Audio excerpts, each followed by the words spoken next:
오늘 본문의 말씀은 이스라엘의 3대 절기 중에 하나인 초막절, 그 초막절을 배경으로 하고 있습니다. 예수님이 이 땅에 오신 최종 목표는 십자가와 부활입니다. 그 십자가와 부활인 그 최종 목표를 이루기 위해서 예수님의 공생애의 3년, 특별히 그 세 번째 유월절이 지난 후 이 초막절에 갈릴리에서 예루살렘으로 올라가십니다. 자, 시간적으로 보면 이제 예수님의 그 시간은 얼마 남지 않았습니다. 6개월 정도 남아있는 그런 시간입니다. 예수님은 당신이 십자가에 못 박혀 죽임을 당해야 될 것을 알고 계셨습니다. 죽음의 시간이 점점 다가온 것이죠. 그러나 제자들은 그 예수님의 시간을 잘 몰랐습니다. 그래서 예수님께서 유대인의 왕으로 오셨기 때문에 예루살렘에 올라가게 되면 성전을 장악할 뿐만이 아니라 세상 권세자들처럼 힘으로 통치하고 다스릴 것처럼 그렇게 생각을 했습니다. 그래서 예수님께서 그 때가 되게 되면, 그 시간이 오게 되면 자기들도 예수님 덕분에 한 자리 차지하려고 제자들이 서로 누가 크냐라고 하면서 자리 논쟁을 하였던 모습을 보게 됩니다. 예수님의 수제자인 야고보와 요한의 어머니도 이 아들들을 하나는 오른편에 하나는 왼편에 이렇게 해달라고 간청하기까지도 했습니다. 우리가 사복음서 이 성경을 읽다가 보면 예수님께서 예루살렘을 향하여 가실 때 혹은 예루살렘을 향하여 올라가시는 길에라고 하는 이런 구절들을 우리가 만나게 됩니다. 근데 우리가 이 성경을 읽으면서 그런 구절을 만날 때 우리에게는 아무런 어떤 감정의 변화 혹은 감정이 없습니다. 그렇지만 예수님은 어떠하실까? 그 예루살렘을 향해서 올라가시는 예수님의 그 마음은 어떠하셨을까? 오늘 특별히 예루살렘으로 다시 올라가시는 예수님의 마음, 2년 6개월 동안 최선을 다해서 예수님 그동안 사역하셨습니다. 이제 예수님의 남은 사역은 6개월밖에 안 남아 있습니다. 6개월을 남겨놓고 십자가를 지시기 위해서 예루살렘으로, 유대 예루살렘으로 올라가시는 예수님의 그 마음, 그게 어땠습니까? 자, 지금 그 6개월을 남겨놓고 초막절 성전 설교를 하는 내용이 요한복음 7장, 요한복음 8장의 내용입니다. 당신을 죽이려고 하는 사람들, 예수님을 죽이려고 하는 사람들, 여러분이가 잘 아는 것처럼 첫 번째 유월절에 예수님께서 하셨던 사역 중에 하나가 뭐냐면 성전을 청결케 하는 그런 사역을 했습니다. 그러면서 이 집은 내 아버지의 집이다. 나는 이 성전의 주인이신 하나님 아버지의 아들이다. 하나님을 향해서, 이 성전의 주인이신 하나님을 향해서 아버지다 얘기하고 나는 아들이다 이렇게 얘기합니다. 내가 성전의 주인이다라고 그렇게 이야기하는 거죠. 이것으로 말미암아 유대인들이, 그 당시에 종교 지도자들이 예수님을 성전 모독을 했다라고 해서 예수님을 잡아서 죽이려고 그랬습니다. 두 번째 유월절에는 우리가 잘 아는 것처럼 베데스다 연못가에 있었던 38년 된 여인을 고쳐주시는 그런 사건입니다. 근데 공교롭게도 그 예수님께서 38년 된 병자를 고쳐주시는 그 날이 안식일이었습니다. 안식일 날 이 일을 행했다라고 해서 유대인들이 그 예수님을 또한 잡아서 안식일을 범했다라고 해서 죽이려고 그렇게 한 것입니다.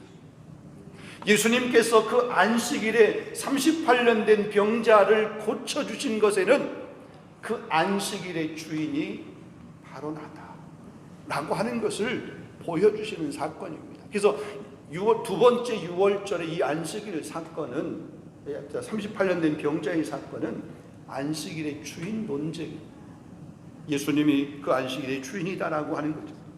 자, 세 번째 유월절을 지났습니다. 여러분, 보통 유월절은 4월입니다. 그리고 그 유월절 4월이 지나고 지금 초막절을 맞이했습니다. 초막절은 10월입니다. 여러분, 10월, 그리고 그 다음 유월절, 10월이 지나고 나서 유월절, 마지막 유월절 4월에 예수님께서 십자가를 지시고 이제 돌아가시게 되니까 그 6개월이 남아있는 그 6개월 전 초막절 성전 설교를 하시는 거죠. 근데 이 성전 설교에서는 내가 저 위로부터 왔다라고 하는 이런 말씀을 하십니다. 나를 통해서만이 목마르지 않는 영원한 생수를 마실 수 있다. 내가 생수의 근원이다. 내가 왕이다 라고 하는 것을 예수님께서 지금 보여주시는 그런 사건입니다. 그러자 이 유대인들, 특별히 대제사장들과 바리새인들, 서기관들과 사두개인들, 이 백성의 장로들이 예수님을 당장 잡아서 죽이려고 그랬습니다. 왜냐하면은 이 사람들이 생각할 때에 메시아, 그들이 기다리고 있는 그 메시아는 하늘로부터 와야 된다라고 하는 것을 알고 있습니다. 근데 예수님 당신이 하늘로부터 왔다라고 얘기를 해요. 근데 전 나사렛에서 있는 목수의 아들인 것을 분명히 알고 있는 이 사람들에게는 예수님이 하늘로부터 왔다고 하는 얘기가 믿어지지 않아요. 그러고 내가 왕이다라고 하는 말이 믿어지지 않아요. 여러분, 예수님께서 십자가에 달리실 때 그 죄표에 뭐라고 써 있었죠? 유대인의 왕 예수, 그렇게 기록을 하고 있었는데 그것을 이 백성의 대제사장들이나 백성의 장로들이 뭐라, 야, 그렇게 쓰지 말고 그냥 자칭 유대인의 왕이라고 그렇게 기록하라고 그랬어요. 그 얘기는 뭡니까? 이들이 생각하는 왕은 하늘로부터 와야 되는데 나사렛 목수의 아들인 그 예수가 왕이라고 그러니까 그 예수님을 잡아서 죽이려고 그러는 거죠. 결국 그래서 그들이 예수님을 십자가에 못 박아서 죽인 거죠. 자, 오늘 본문 37절에 보게 되면 명절 끝날 곧 큰 날에라고 이렇게 시작을 하고 있습니다. 여기 명절이라고 그랬습니다. 요한복음 7장 그 앞에 7장 2절에 보게 되면 그 명절을 초막절이라고 분명하게 기록하고 있습니다. 유대인의 명절인 초막절이 가까운지라 그랬습니다. 여러분, 초막절은 다른 말로 장막절이다 이렇게 이야기합니다. 이스라엘 백성들이 광야에서 천막 텐트를 치고 생활했던 것을 기념하여서 그들이 지키는 절기, 초막절, 장막절입니다. 또한 그 해에 농사한 것을 추수하여 저장해 놓은 후에 감사의 절기로 지키는 것이 바로 초막절이에요. 그래서 이 곡식을 다 수확한 후에 저장했다라고 해서 수장절이다 그럽니다. 저장했다라고 수장절이라고 표현하기도 합니다. 오늘날로 말하면 우리가 추수감사절을 주일을 우리가 이야기할 수 있겠습니다. 자, 이 초막절은 7일 동안 지키게 됩니다. 매일 제사장들이 백성들을 데리고 저 실로암이라고 하는 연못에 가서 물을 이렇게 가지고 와서 포도주와 함께 제단에 부으면서 제사를 지내는 그런 절기입니다. 광야 생활 동안에 마실 물이 없었을 때 반석을 쳐서 물이 나오게 하여서 마시게 했던 그 하나님의 은혜를 감사하면서 찬양하면서 제사를 드리는 것. 그러니까 이 초막절은 광야 생활과도 연관이 있습니다. 추수와도 연관 관계가 있습니다. 감사와도 연관 관계가 있습니다. 특별히 물과 관계가 있습니다. 그래서 이 초막절 끝날 무렵에 예수님께서 이스라엘 백성들에게 이 물에 대해서 말씀하시는 거예요. 목마름에 대해서 예수님께서 말씀을 하고 계시다는 겁니다. 자, 본문 37절을 다시 한번 보겠습니다. 명절 끝날 곧 큰 날에 예수께서 와서 외쳐 이르시되 누구든지 목마르거든 내게로 와서 마셔라. 자, 본문을 자세히 보게 되면 누구든지 목마르거든 그랬습니다. 이 말은 모든 사람들은 목마른 인생이라고 하는 말씀입니다. 목마르지 않은 사람은 아무도 없다. 살아있는 사람은, 숨쉬는 사람은 모두가 다 목마른 그런 사람이다라는 거죠. 여러분, 풍요 속에 빈곤이라고, 홍수 때에 마실 물이 없다는 말이 있듯이 우리가 살고 있는 이 시대에는 과거보다 우리가 훨씬 더 풍요롭습니다. 많은 것을 소유했습니다. 훨씬 더 안정적입니다. 더 잘 사는 모습이 오늘의 우리 모습입니다. 10년 전, 20년 전, 30년 전, 아니 우리 세대 말고 우리 부모 세대에 비하면 우리가 지금 살고 있는 이 시대는 너무 풍족한 세대, 풍요로운 그런 세대에 살고 있습니다. 그럼에도 불구하고 우리는 여전히 부족함을 느끼고 갈급함을 느끼고 때로는 공허함을 느끼면서 살아갑니다. 자, 그런데 이렇게 갈급하고 목마른 삶을 살아가는 우리를 향해서 주님이 말씀하시는 거예요. 내게로 오라. 우리를 부르시고 계시다는 겁니다. 내게로 와서 마셔라. 너의 삶이 공허하고 목마름이 올 때에 엉뚱한 곳에, 다른 곳에 가서 혹은 다른 곳을 기웃거리지 말고 주님께로 나아오라고 초청하고 부르시고 계시다는 사실입니다. 여러분, 주님이 지금 이렇게 말씀하시는 그 현장을 우리가 한번 가 있는 것처럼 우리가 상상을 한번 해보도록 하겠습니다. 자, 지금 명절 끝날입니다.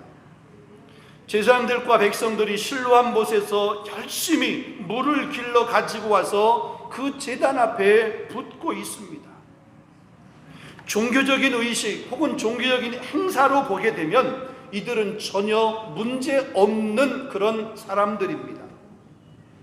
절기의 규례를 잘 준행하며 지키는 그런 사람들입니다. 의식, 형식 이런 면에서는 조금도 빠지지 않는, 조금도 부족함이 없는 그런 삶을 살고 있는, 또 형식적으로 잘 하고 있는 그런 사람들입니다. 그런데 그 사람들을 향해서 예수님께서 말씀하십니다.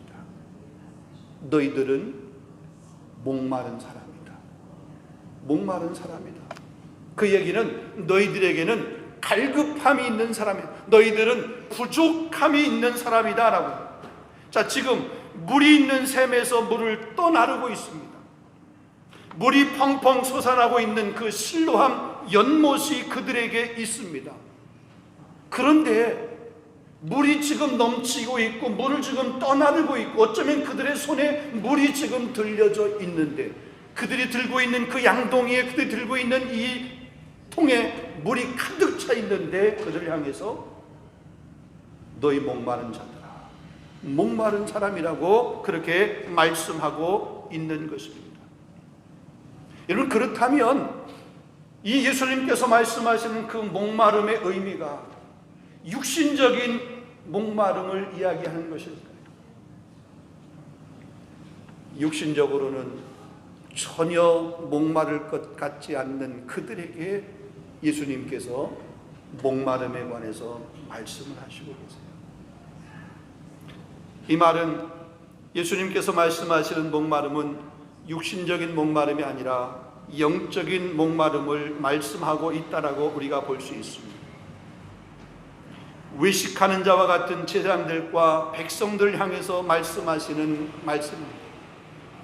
경건의 모양은 있지만 경건의 능력이 없는 사람들 향해서 말씀하시는 것입니다. 참 목자이신 예수님, 메시아이신 예수님을 몰라보고 있는 그들을 향해서 말씀하고 계시는 예수님의 말씀입니다. 지금 그들이 기다리고 그들이 대망하고 그들이 갈망하고 있는 그 메시아이신 예수 그리스도, 그분이 이 땅에 왔음에도 불구하고 오신 메시아를 못 알아보고 지금 계속해서 오셔야 된다라고 기다리고 있는 영적으로 목마른 사람, 소경된 사람, 그들을 향해서 말씀하고 있는 거예요. 너희들이 그렇게 기다리고 있는 그 메시아가, 유대인의 왕으로 오셔야 될 그 왕이 바로 나인데 너희 앞에 있는데 너희 앞에 있는 나를 못 알아보고 있는 그들을 향해서 목마른 인생이라고 그렇게 이야기하고 있다는 거죠. 여러분, 이사야서 55장 1절에도 보면 오라 너희 목마른 자들아 물로 나오라 돈 없는 자도 오라 너희는 와서 사 먹되 돈 없이 값 없이 와서 포도주와 솥을 사라. 여러분, 이처럼 예수님은 목마른 자를 부르시고 계시다는 사실입니다. 다시 말하면 예수님의 관심은 어쩌면 목마른 사람에게 예수님은 관심을 더 가지고 계시다는 사실. 그래서 예수님이 초청하고 예수님이 부르시는 그 부르심을 받는 사람들에게는 어떤 특별한 자격이 갖추어야 부르는 것이 아니에요. 누구든지 이런 말씀을 했어요. 신분이나 재산이나 학력이나 외모나 차별이 없습니다. 누구든지 목마른 자면 그 사람이 어떤 직분을 가지고 있든지 얼마나 돈을 많이 가지고 있든지 그것이 문제가 아니라 주님이 보시는 기준은 목마르냐 아니냐는 거죠. 우리는 때로 나는 되고 저 사람은 안 된다라고 말할 때가 있습니다. 저 사람은 되는데 또 이 사람은 안 된다라고 우리가 이렇게 판단하면서 옆으로 이렇게 비껴놓는 경우가 있습니다. 근데 주님은 다 내게로 오라 이렇게 말씀하니 수고하고 무거운 짐진 자들아 다 내게로 오라 내가 너를 쉬게 하리라 나는 마음이 온유하고 겸손하니 나의 멍에를 메고 내게 배우라 그리하면 너희 마음이 쉼을 얻으리니 이는 내 멍에는 쉽고 내 짐은 가벼우니라. 다 오라 다 오라.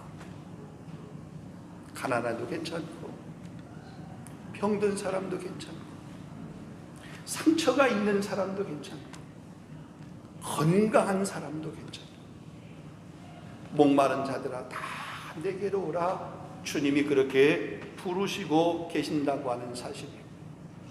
이렇게 주님 앞으로 오기를 기다리고 계시는 주님의 그 마음이 얼마나 간절한지 우리는 누가복음 15장에서 그 주님의 마음을 읽을 수가 있습니다. 집을 나간 둘째 아들이 돌아올 때 조건 없이 받아주는 그 아버지의 그 마음을 통해서 아버지의 그 행동을 통해서 예수님의 마음을 우리가 읽을 수 있다는 거죠. 아버지 집을 떠날 때 그는 얼마나 배은망덕했습니까? 아버지가 돌아가서야 아버지로부터 유산을 상속받을 수 있는데 아버지가 돌아가시지도 않았는데도 불구하고 내 분깃 유산을 달라고 그렇게 떼를 썼습니다. 아버지와 함께 사는 것이 귀찮았습니다. 자기 마음대로 살면 더 잘 살 것 같았습니다. 뒤도 안 돌아보고 집을 나갔습니다. 여러분, 그렇게 집을 나갔으면 잘 살아야 되잖아요. 후회하지 않고 잘 살아야 되잖아요. 아버지의 가슴에 그렇게 대못을 받고 나갔으면 잘 살아야 되는데 그렇지 않았습니다. 허랑방탕하다가 쫄딱 망했습니다. 먹을 것이 없어서 돼지의 쥐염 열매, 돼지 먹이까지 그렇게 먹는 신세가 되었습니다. 여러분, 유대인들에게 있어서 이 돼지는요 부정한 짐승이에요. 부정한 음식이에요. 사람으로 말하면 가까이 하지도 않는 사마리아 사람과 같이 취급하는 게 바로 뭐냐면 돼지. 그런데 거기에 들어가서 그 돼지의 쥐염 열매도 근데 그것조차 더 이상 먹을 수 없는 그런 신세가 된 것이잖아요. 그래서 결국 아버지의 집으로 돌아오게 됩니다. 거지의 모습으로 돌아왔습니다. 그런데 아버지는 기다리고 계셨어요. 기다리시던 아버지가 그 둘째 아들을 보고 달려가서 품에 안습니다. 부둥켜 안고 기뻐합니다. 그에게 좋은 옷을 입힙니다. 손에 가락지를 끼워줍니다. 발에 신을 신겼습니다. 송아지를 잡아서 잔치하였습니다. 반갑게 맞이해 주었습니다. 여러분, 이렇듯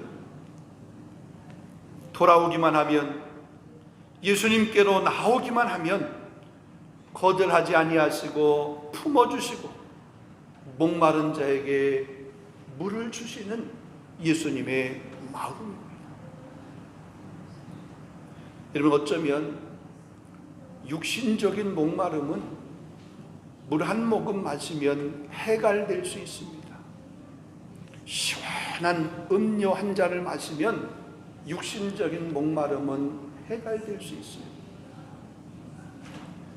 물질의 목마름이 있을 때 내가 생각하지 않았던 어떤 물질을 내가 손에 쥐게 되면 그 물질적인 욕망에서 해결될 수가 있어요.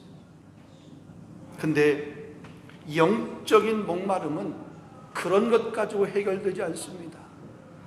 물 한 모금 마신다고, 시원한 음료를 마신다고, 때로 물질을 내가 소유했다라고 해서 그것이 영적인 목마름이 해결되느냐? 아니에요. 영적인 목마름은 오직 예수 그리스도밖에 없는 줄로 믿습니다. 많은 사람들이 육신에 대한 목마름은 호소하는데 영적인 목마름을 호소하는 사람들은 그리 많지 않습니다. 잠시 잠깐 있다 썩어질 이 세상의 것에 대해서는 그렇게도 목말라 하고 또 그렇게도 그것의 갈급함을 호소하는데, 영혼의 건강함을 위해서 혹은 하나님의 은혜의 말씀에 대한 혹은 찬양과 기도의 거룩한 자리에 대한 그런 목마름은, 갈급함은 점점 사라지고 있는 것을 우리는 부인할 수 없습니다. 여러분, 우리가 영적으로 무감각할 때에 우리가 점검해 봐야 될 것이 크게 두 가지가 있습니다. 이 두 가지가 나에게 있다라고 그러면 나는 영적으로 무감각한 사람이다, 영적인 갈급함이 없는 사람이다 라고 그렇게 판단을 해도 됩니다. 첫 번째가 뭐냐면 죄에 대해서 내가 얼마나 민감한가, 죄의 감수성을 내가 한번 점검해 봐요. 죄에 대해서 무감각하게 되면 영적인 갈급함이 없는 사람이에요. 죄를 지음에도 불구하고 내 양심에 어떤 가책이 없고 양심에 찔림이 없는 사람은 영적으로 갈급한 사람이에요.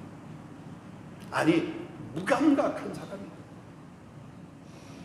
그 다음에 두 번째로는 이 영적인 목마름을 느끼지 못할 때 그리스도를 향한 나의 태도를 한번 점검해 보아야 됩니다.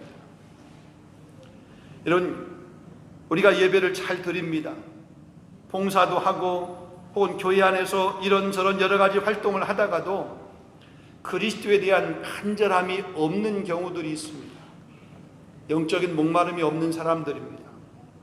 예배라고 하는 의식에 그냥 만족하고 봉사라고 하는 것 그 자체에 만족하는 것, 그것이 참된 만족인 것 같지만 어쩌면 위장된 만족일 수 있습니다.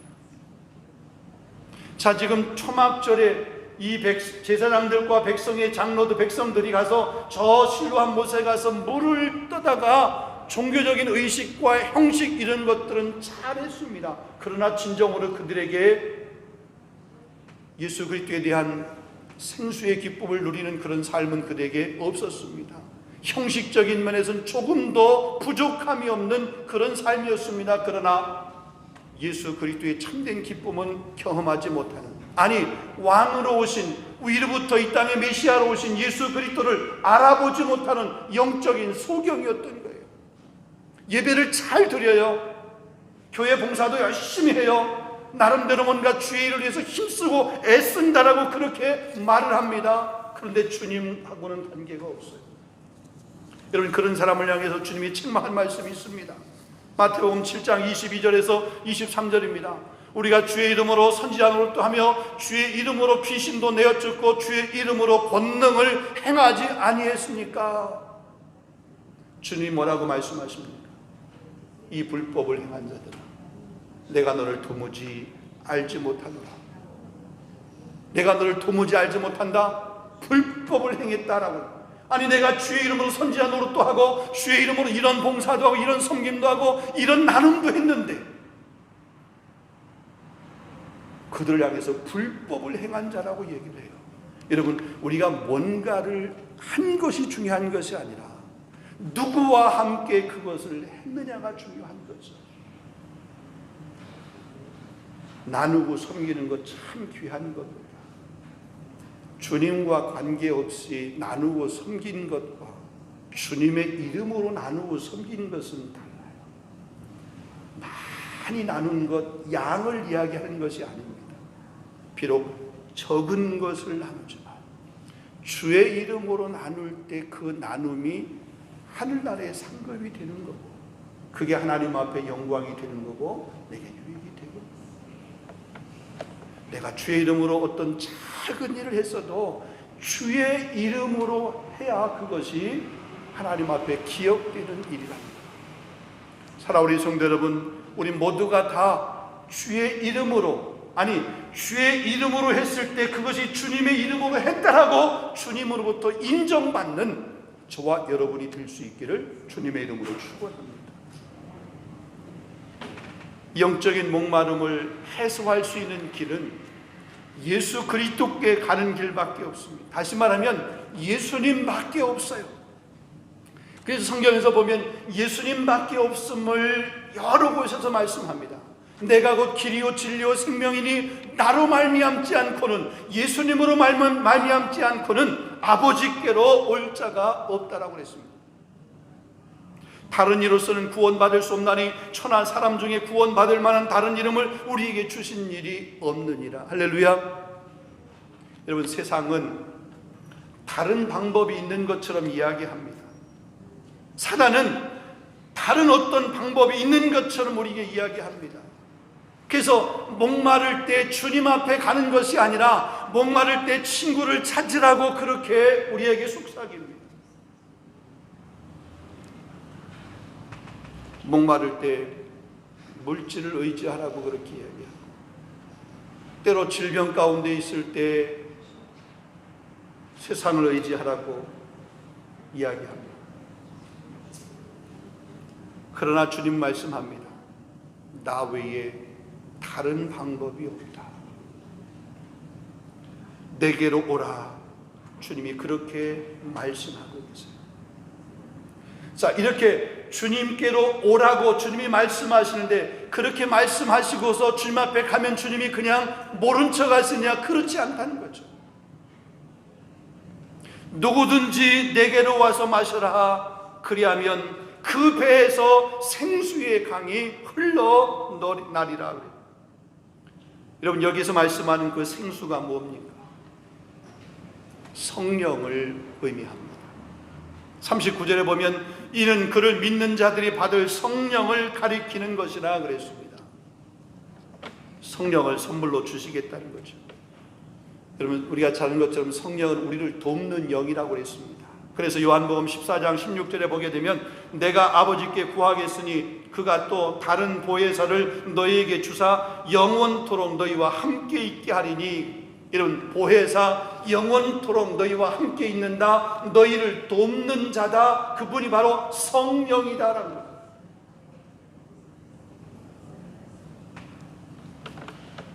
그럴 때 생수의 강이 흘러넘칠 뿐만 아니라 이런 생수의 강이 흘러넘칠 때, 다시 말하면 성령 충만하게 될 때에 우리의 목마름이라고 하는 그 문제가 본질적으로 근본적으로 해결되는 그런 은혜가 있는 줄로 믿습니다. 그러니까 목마름은, 특별히 영적인 목마름은 성령을 받을 때, 성령 충만할 때만이 해결되는 거죠. 말씀을 맺으려고 합니다. 우리 사랑하는 우리 성도 여러분, 우리는 육적인 것에 대해서는 한없는 목마름을 경험하고 있고, 또 그것을 채우기 위해서 무엇이니 다 할 수 있다라고 하는 그런 절박함과 간절함이 있지만, 영혼의 목마름을 해결함 받으려고 하는 그 열정과 사모함은 점점 식어져 가는 것을 우리가 부인할 수 없습니다.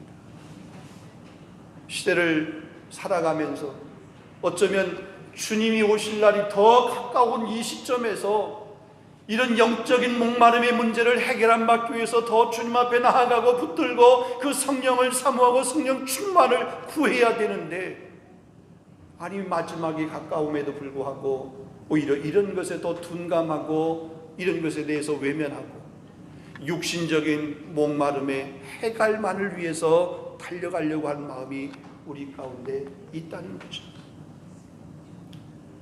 공허한 문제 혹은 이 목마름의 문제, 세상 것으로는 결코 채울 수 없습니다. 채워질 것 같은데 소유하면 소유할수록 또 다른 목마름이, 또 다른 갈증들이, 갈급함이 또 있게 되는 겁니다. 여러분, 하나님과의 관계가 올바르게 회복되고 주님이 주시는 생수인 성령 충만하게 될 때에 우리가 참 평안을 얻을 수 있고 우리의 영혼의 목마름의 문제가 해결되는 줄로 믿습니다. 여러분, 목마름이 있으십니까? 목마름이 없는 것도 문제, 목마름이 있어야 되고 그 목마름의 문제가 어떻게 해결되어야 되는지를 우리가 분명히 알아야 됩니다. 그래서 우리가 주님이 오시는 그날까지 우리 목마름의 문제를 가지고 늘 갈망하며 주님을 사모하고 붙들고 성령 충만을 구하고 주님 앞에 섰을 때 주님이 주시는 생수로 말미암아 내가 이 땅의 삶을 살면서도 하나님 앞에 이런 삶을 살았다라고 주님 앞에 섰을 때 귀한 상급 받을 수 있는 저와 여러분, 우리 3일 장로 교회가 될 수 있기를 주님의 이름으로 축원합니다. 기도하겠습니다. 거룩하신 하나님, 우리에게 귀한 말씀을 허락해 주시니 감사합니다. 하루하루 혹은 한 주 한 주 살면서 우리 삶에 어떤 변화도 없고 어떤 목표의식도 없고 때로는 내가 무엇을 위해서 살아야 되는지 나의 달려갈 방향도 없는 그런 영적으로 혹은 육신적으로 무미건조한 그런 삶의 모습, 세상의 사람들은 그런 삶의 자리에 머물러 있다 할지라도 우리 사랑하는 귀한 성도들은 그런 자리에 머물러 있지 않게 하여 주시옵시고 늘 목마름을 가지고 영적인 목마름을 가지고 주님 앞에 나아가는 심령들이 되어질 수 있도록 인도하여 주시옵시고 또 그 영적인 목마름의 문제를 해결해 주시는 그 주님으로 인하여서 시원한 생수의 기쁨을 누릴 수 있는 우리 모든 성도들 될 수 있도록 하나님 인도하여 주시옵소서. 가정마다 생수의 기쁨이 넘치기를 원합니다. 개인마다 그 생수의 은혜가 충만할 수 있도록 인도하여 주시옵시고 우리 교회 가운데도 이 생수의 은혜가 차고 넘치는 그런 귀한 교회가 될 수 있도록 역사하여 주시옵소서. 예수 그리스도 이름으로 감사하며 기도하옵나이다. 아멘.